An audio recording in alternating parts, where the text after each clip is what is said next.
មកស្វ័យរៀងចង់ញ៉ាំរបស់ស្រែស្រែតែអ្នកលក់ថាចេះអត់មានស្រែទេមានតែចាំញ៉ាំបានអត់ស្វាគមន៍អ្នកទាំងអស់គ្នាមកកាន់វឡុកភាគ3ថ្ងៃទី3ដែលខ្ញុំមកស្វ័យរៀងចិត្តមើលតែនេះគឺក្រោកមករៀងលឿនដើម្បីទៅរកអាហារពេលព្រឹកព្រោះបងខ្ញុំគាត់ថាមានកន្លែងកាទៀវទូកមួយឆ្ងាញ់នៅខាងលិចផ្សារវាយន្តឥឡូវទៅទិញខ្ចប់អីហើយចូលទិញកលើឲ្យកូនក្មេងមួយកូនប្រុសតែតិចគេដាក់រូបកូនរមីឲ្យហើយក៏បន្តដំណើរទៅផ្ទះវិញតែមុនមកដល់ផ្ទះគឺថាចូលផឹកកាហ្វេសិនហើយកាទៀវនឹងទៅញ៉ាំកន្លែងកាហ្វេគេមកម្ចាស់ហាងហ្នឹងគេថាយកអីញ៉ាំចូលក៏យកទៅតែហាមតែយកភេសជ្ជៈឬក៏ត្រេងអីចូលទៅបានហើយអ្នកទាំងអស់គ្នាខ្ញុំដូចជាផ្លិចឲ្យមួយចាននេះអត់ដឹងប៉ុន្មាននេះជា10000អញ្ចឹងហើយតែមើលនេះមើលគ្រឿងក្រៅគេនេះសាច់ផ្គាអីគឺគេស្រស់ទាំងអស់ហ្មងហើយឆ្ងាញ់ពិតមែនឆ្ងាញ់ដូចបងខ្ញុំនិយាយហ្មងតែឆ្ងល់ផ្លិចមើលនំប៉័ងនេះនំប៉័ងបឺតមួយឆាគេប៉ុន្តែសាច់ដុតអីមួយឆានឹងអស់កុំអីនឹងសភ្នែកតម្រាំញ៉ាំហើយឥឡូវ order ទ្រីងថ្មីគេហៅមកភ្លក់ទៀតអ្នកទាំងអស់គ្នាតែភ្លក់ហ្នឹងគឺអស់លុយមិនភ្លក់ free ទេអ្នកទាំងអស់គ្នាធ្លាប់ unboxing event មែនទេចាខ្ញុំ unboxing កែវកាហ្វេចាអ្នកលក់នេះចងសាហាវហ្មងឥឡូវផឹកបានប្រហែលម៉ាត់បងអូនខ្ញុំក៏ទេមកថាចិត្តដល់ហើយបងមកផ្ទះមកចាំទទួលពួកខ្ញុំផងចាបងអូនខ្ញុំមកដល់ផែខ្ទង់មក10ព្រឹក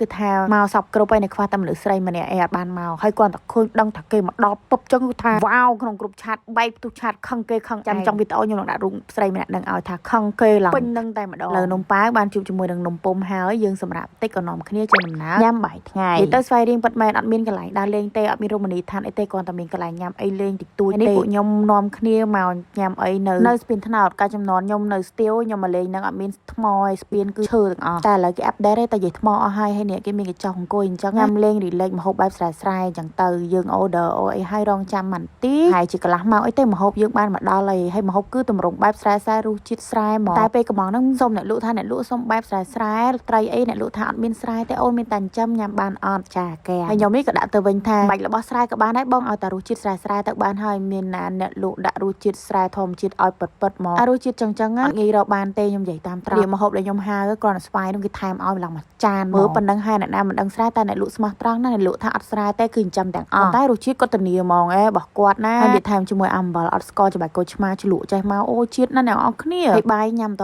ដៃចឹងហ្នឹងមិនឆ្ងាញ់តែមើលទៅត្រីចិញ្ចឹមរបស់គេមែនប៉ុន្តែមើលទៅដូចត្រីស្រែចឹងបើគាត់អត់ប្រាប់គឺយើងអត់ដឹងទេយើងគឺតែត្រីស្រែហ្មងឥឡូវញ៉ាំអីហើយសម្រាប់មួយផ្លែតមើលក្មួយខ្ញុំមកដូចខ្ញុំអត់អ្នកនរគ្នាហើយយើងអង្គុយលេងដល់ល្ងាចបាននាំគ្នាទៅផ្ទះហើយខ្ញុំនឹងបង្ហាញមុខម្នាក់ស្រីនេះគឺជាមនុស្សស្រីម្នាក់ដែលអត់បានមកស្វ័យរៀងហើយខឹងគេខឹងឯងនឹងមកចោលអត់ប្រាប់ហើយកាត់មកដល់យប់គឺឆាមានសម្លកកកដៀងចាមិនចោលទេអ្នកស្វ័យរៀងអញ្ចឹងប្លុកថ្ងៃទី3គឺចាប់ត្រឹមហ្នឹងហើយស្អែកខ្ញុំនាំអ្នកនរគ្នាដើរផ្សារទិញបន្លែស្រែម្ដង